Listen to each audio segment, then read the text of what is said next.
Hi friends, trading facts YouTube channel స్వాగతం. ఇప్పటి వరకు మన ఛానల్ సబ్స్క్రైబ్ చేసుకోకపోతే దయచేసి సబ్స్క్రైబ్ చేసుకోండి, ఛానల్ని ఆదరించండి. ఇప్పుడు మనం అసలు ఈరోజు ట్రేడ్ అనేటువంటిది ఎలా చేయాలి, ఎలా చేసి ఉంటాము, అసలు చార్ట్ని ఈరోజు ఎలా ఎనాలిసిస్ చేయాలి అనేటువంటి దాన్ని మనం తెలుసుకుందాం. చూడండి, ఎస్టర్డే క్లోజింగ్ ప్రైస్ బేస్డ్గా మనం ఎక్కువగా చెప్పుకుంటాం, అవునా? సో ఎస్టర్డే క్లోజింగ్ ప్రైస్ అనేటువంటిది ఇక్కడ ఉంది. ఈ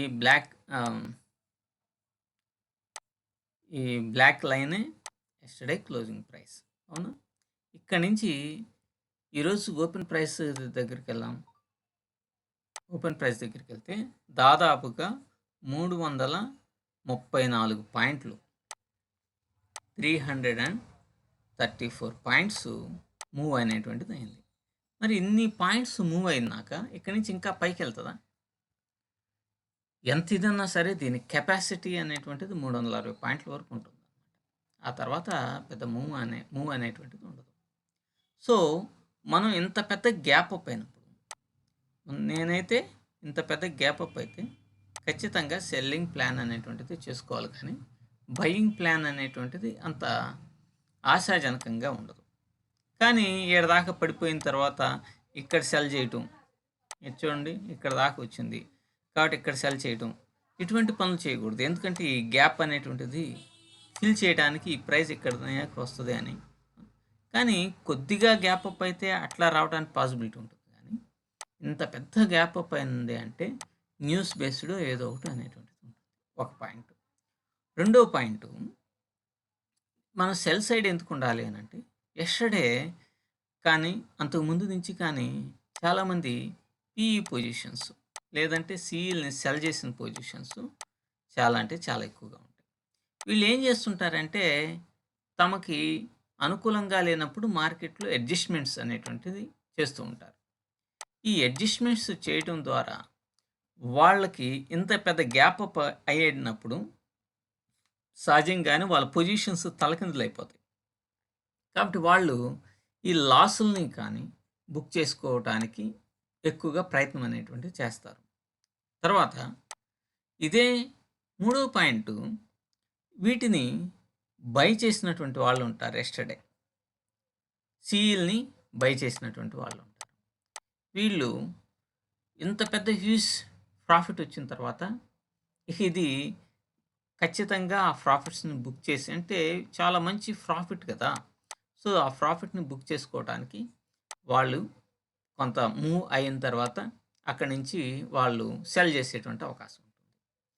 ఈ 3 క్రైటీరియాస్ని బేస్ చేసుకొని మనం సెల్ చేయడానికి మనం ప్లానింగ్ అనేటువంటిది ఉండాలి. మరి అసలు ఇక్కడ పొజిషన్ ఏముంది? ఇక్కడ నుంచి ఇక్కడ దాకా వెళ్ళింది. ఎస్టర్డే క్లోజింగ్ ప్రైస్ మీద 5 నిమిషాల క్యాండిల్ కనుకుంటే మనం బై అనేటువంటిది చేస్తాం.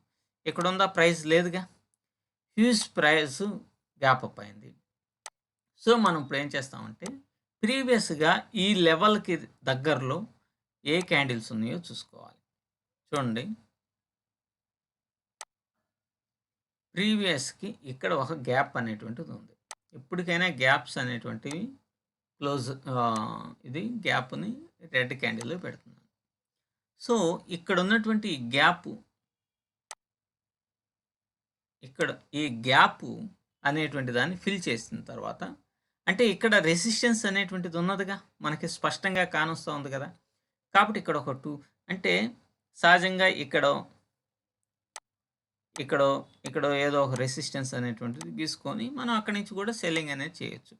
కానీ ఇది హ్యూజ్ గ్యాప్ అప్ అయినప్పుడు ఆ ప్రైస్కి దగ్గరలో ఏముంది? ఇక్కడ ఉంది గ్యాప్ అప్ అనేటువంటి, ఈ గ్యాప్ అనేటువంటిది దీన్ని ఫిల్ చేసుకుంది. అంటే ఇక్కడ నుంచి ప్రైస్ అనేటువంటిది ఇంత పెద్ద మూవ్ అయినప్పుడు ఇక్కడి నుంచి రిటర్న్ కావడానికి అవకాశం ఉన్నది.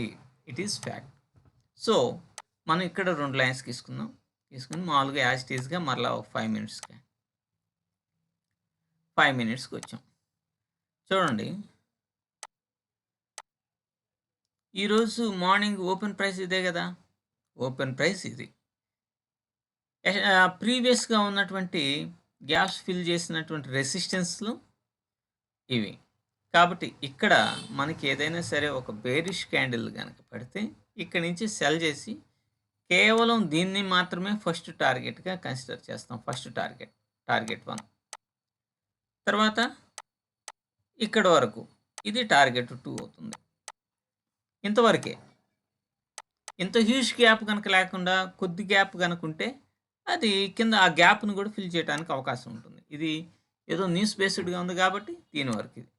సో, ఫస్ట్ టార్గెట్ వరకే మనం ప్లాన్ చేసుకొని మన పొజిషన్స్‌ని క్లోజ్ చేసుకుంటే చాలా బెస్ట్ రిజల్ట్స్ అనేటువంటివి ఉంటాయన్నమాట. ఈ విధంగా ఎప్పటికప్పుడు ప్లానింగ్, చార్ట్ రీడింగ్ అనేటువంటిది చాలా అంటే చాలా ఇంపార్టెంట్. మీకు అర్థమైందనుకుంటున్నాను. అర్థమైతే సబ్స్క్రైబ్ చేసుకోండి. Thank you.